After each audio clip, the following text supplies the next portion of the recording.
सच्चिदानन्दरूपाय विश्वोत्पत्त्यादिहेतवे तापत्रयविनाशाय श्रीकृष्णाय वयं नमः।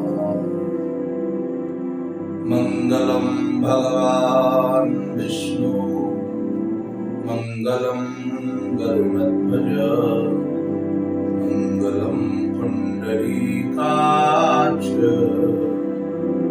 मंगलाय तनूहरि। बोलो श्री सीताराम भगवान की जय। जीवन में जो कर्म हम करते हैं, कर्मवाद के सिद्धांतों के अनुसार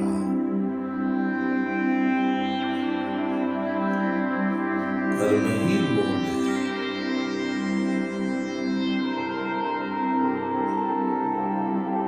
कर्म प्रधान विश्व करेगा खा, जो जिस करे जैसा जो करता है वैसे उस फल को प्राप्त करता है। लेकिन इसकी मूल विचारधारा यह समझना है कि बुद्धिमान व्यक्ति जो है ना, वो कर्म करने के पहले कर्म को देखता है। येन कर्मेण पशो मनीषिणो यज्ञेन कृणवन्ति विदथेषु धीरा यद पूर्वं इच्छमन्तः प्रजानां तन्मे मनः शिव संकल्पमस्तु। येन कर्मेण पशो मनीषिणो यज्ञेन कृणवन्ति विदथेषु धीरा यद पूर्वं इच्छमन्तः प्रजानां तन्मे मनः शिव संकल्पमस्तु।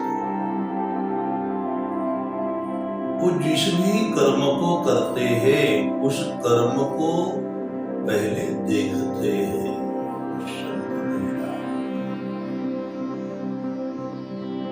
उस कर्म को अच्छी तरह से देखते हैं। अगर हम सभी लोगों को कर्म करने के पहले कर्म के परिणाम को जाने, समझे, देखें, उस कर्म को करने के लिए हमारे मन में विचार आए।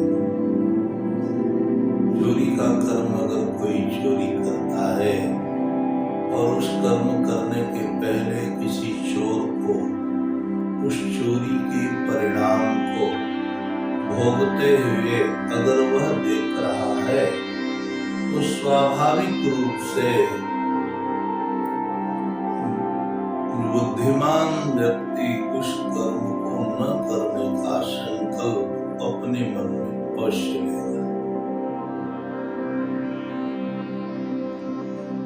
इसलिए हर व्यक्ति को चाहिए कि शास्त्र में निषिद्ध कर्म जो है उसको हमें नहीं करना चाहिए।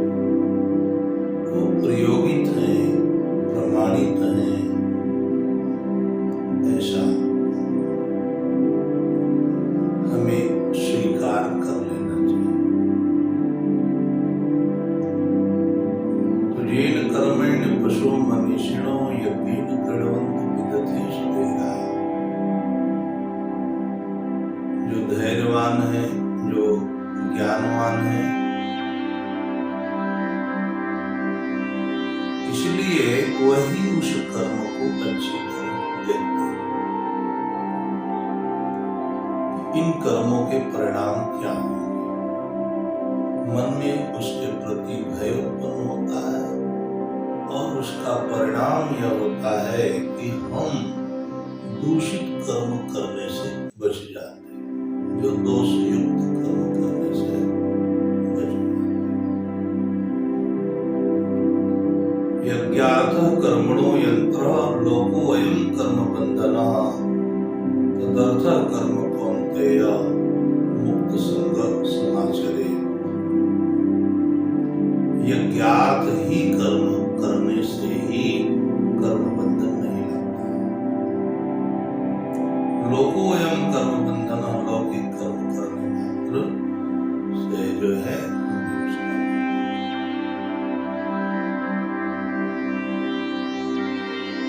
का बंधन का मूल अर्थ यह है, द्विविधम प्रोक्तम मनः द्विविधम प्रोक्तम शुद्धम च अशुद्धमेव च अशुद्धम काम संकल्प शुद्धम काम विवर्जितम।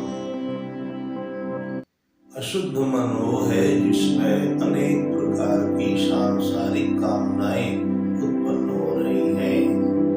शुद्ध मन वो है जो इन सभी इच्छाओं से परे है। शुद्धम काम विवर्जितम, उसके अंदर किसी प्रकार की कोई कामना नहीं। इसलिए कर्म की शुद्धता मूल रूप से जो है वो इच्छा है। और सच पूछो तो यही इच्छा ही हमें संसार में ले जाती है। बिना इच्छा के अगर कोई चलता है तो वो परमहंस है या तो कोई पागल। अन्यथा सभी के अंतःकरण में इच्छाओं से प्रेरित होकर वह कर्मों को करते हैं। तो सदैव हमें यह चाहिए हम सांसारिक जो कर्म